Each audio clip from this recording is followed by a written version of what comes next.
نبی مکرم صلی اللہ علیہ وآلہ وسلم نے فرمایا الدنیا سجن المؤمن و جنت الکافر، کہ دنیا مومن کے لیے قید خانہ ہے اور کافر کے لیے جنت ہے۔ سامعین اکرام، اب اس کا معنی و مفہوم کیا ہے کہ الدنیا سجن المؤمن، کہ دنیا مومن کے لیے قید خانہ ہے۔ اس سے مراد مومن جو ہے وہ دنیا کے اندر عبادات کی مشقتیں برداشت کرتا ہے، اس کے لیے حلال اور حرام میں تمیز، حلال ہو تھوڑا ہو، محنت۔ مومن کا یقین آخرت پر ہوتا ہے کہ وہ آخرت میں اللہ تعالیٰ کو کیا منہ دکھائے گا، آخرت کے لیے وہ تیاری کرتا ہے، یعنی موت کے بعد جو زندگی شروع ہونے والی ہے اس کے لیے وہ تیاری کرتا ہے۔ وہ جنت الکافری، اور کافر کے لیے جنت ہے۔ دیکھیں، کافر کے لیے کوئی قید و بند نہیں ہے، نہ اس کو حرام حلال کی تمیز ہے، وہ بالکل کھلے عام عیش و عشرت کرتا ہے، حرام کام کرتا ہے، کوئی عبادات نہیں کرتا، حرام کام، یعنی اس کا کوئی دین سے لینا دینا نہیں ہے، وہ ہے ہی کافر۔ تو اس کے لیے دنیا کیسے قید خانہ ہو سکتی ہے؟ کافر دنیا کی ہر نعمت کو حاصل کرنے کے لیے اپنی آخری حد تک جدوجہد اور کوشش کرتا ہے، کیونکہ دنیا کو وہ سب کچھ سمجھتا ہے، اس کا آخرت پر ایمان نہیں ہوتا، وہ حرام حلال سے بالاتر ہو کر حرام کے پیچھے بھاگتا ہے، عبادات اس کے لیے نہیں ہے، کوئی بھی چیز ایسی رکاوٹ نہیں ہے۔ بنیادی طور پر آخرت کا ڈر نہ ہونا اور آخرت پر ایمان نہ ہونا، یہ چیزیں ایسی ہیں کہ جس کے لیے کافر جو ہے وہ اپنے لیے دنیا ہی میں اس کو مستقل طور پر ٹھکانہ سمجھ کر سب کچھ اس میں بناتا ہے، عیاشیاں کرتا ہے، وہ بے شمار چیزیں حاصل کرتا ہے،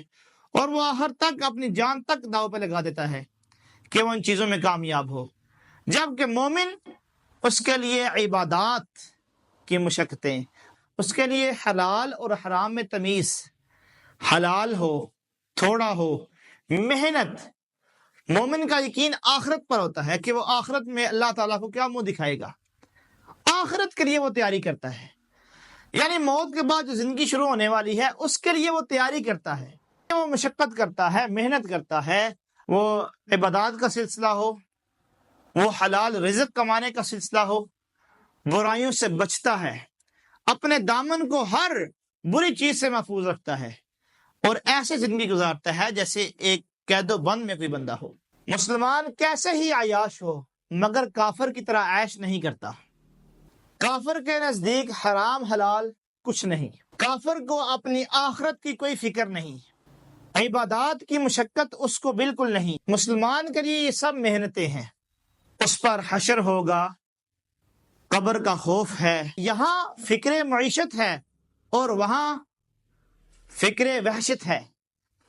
کہ یعنی اپنی معیشت جو ہے وہ حلال کی کمائی سے، بالکل تھوڑی کمائی بھی ہو، حلال کی کمائی سے کام کرنا ہے، لوگوں کو دھوکہ نہیں دینا، حلال کمانا ہے، حلال طریقے سے جائز منافع لے کر، وہ کوئی بھی کام ہو، اور آخرت میں اس کا حساب بھی دینا ہے۔ یہ ساری چیزیں مومن کے دماغ میں ہوتی ہیں، کیونکہ اس کا آخرت پر یقین ہوتا ہے۔ مسلمان جب اس دنیا سے رخصت ہوگا، جب فوت ہو جائے گا، تو اللہ تعالیٰ اسے جنت عطا کریں گے، اسے جنت کی نعمتیں ملیں گی، تو راحت اور سکون پائے گا۔ اسی لیے دنیا مومن کا قید خانہ ہے، اور جہاں تک مومن کا ایمان قوی ہوگا، یعنی مضبوط ہوگا، وہی مومن کے لیے دنیا میں رہنا اس کو برا معلوم ہوگا، اور اس کے اندر آخرت کا شوق زیادہ ہوگا۔ میں اللہ تعالیٰ سے دعا گو ہوں کہ اللہ تعالیٰ ہمیں حلال اور حرام کی تمیز نصیب فرمائے، اور ایسی صفات ہمارے اندر پیدا فرمائے جو مومن کے ایمان کو مضبوط کرتی ہیں، قوی کرتی ہیں۔ میں اللہ تعالیٰ سے عمل کا دعا گو ہوں، اللہ تعالیٰ میرے لیے اور آپ کے لیے آسانیاں پیدا فرمائے، آمین یا رب العالمین۔ نبی مکرم صلی اللہ علیہ وآلہ وسلم نے ارشاد فرمایا، من ستر مسلما سترہ اللہ یوم القیامہ، جو کسی مسلمان کے عیب پر پردہ ڈالے گا، اللہ تعالیٰ قیامت کے دن اس کے عیب پر پردہ ڈالے گا۔ یعنی اگر آپ کو کسی مسلمان بھائی کی کوئی برائی معلوم ہو گئی ہے، یا آپ نے اس کو دیکھ لیا ہے، اس کو لوگوں کے سامنے بیان نہ کریں، آپ اس کو لوگوں کے سامنے عیاں نہ کریں۔ آپ کے اس لوگوں کے سامنے بیان کرنے سے اگر وہ مسلمان ہدایت پر آتا آپ کے بیان کرنے سے لوگوں کا اس کو مذاق بنانے میں، وہ مسلمان ہدایت سے بھی جاتا رہے گا۔ تو نبی مکرم صلی اللہ علیہ وسلم کا فرمان مبارک کیا ہے کہ جو بندہ، جو مسلمان کسی مسلمان کے عیب پر پردہ ڈالے گا، اللہ تعالیٰ قیامت کے دن جہاں پہ دیکھیں نبی مکرم صلی اللہ علیہ وسلم بھی ہوں گے، ہمارے خاندان کے لوگ بھی ہوں گے، صحابہ کرام رضوان اللہ تعالیٰ علیہم اجمعین بھی ہوں گے، امہات المؤمنین بھی ہوں گی، تمام انبیاء کرام علیہم السلام ہوں گے، تو اللہ تعالیٰ وہاں پہ آپ کی بات کا پردہ رکھے گا۔ کتنی بڑی بات ہے! کوئی بھی چیز مسلمان بھائی کے اندر دیکھیں تو چپکے سے جائیں، اس کو ہدایت کی طرف راغب کریں، نہ کہ لوگوں کے سامنے اس کا تماشا بنائیں۔ ہر بندے کے تک وہ بات نہ پھیلائیں۔ کوئی چیز آپ دیکھ رہے ہیں کہ اس کے اندر برائی، اس کے ضمن میں ایک حدیث بھی آتی ہے کہ آپ برائی کو دیکھ رہے ہوں اور آپ کی طاقت ہو اگر ہاتھ سے روکنے کی تو اس کو ہاتھ سے روکیں، اگر آپ اسے زبان سے روک سکتے ہیں تو زبان سے روکیں، اور اگر آپ اس کو بالکل نہیں روک سکتے تو دل میں برا جانیں۔ اب کسی مسلمان بھائی کا عیب آپ کو پتہ چل گیا ہے، کوئی برائی آپ کو پتہ چل گئی ہے، تو دوسرا حکم، اس کو آپ زبان سے سمجھائیں، اسے جا کے بات کریں، بھئی یہ کام آپ نے غلط کیا ہے، اس کام کو سدھاریں، اس کے لیے ہدایت کی دعا کریں، نرمی اختیار کریں، ٹارگٹ کلنگ کر کے اسے دین اسلام سے دور نہ کریں۔ کیا پتا وہ اس گناہ کرنے کے بعد شرمندہ ہو رہا ہو، وہ اللہ تعالیٰ کے ہاں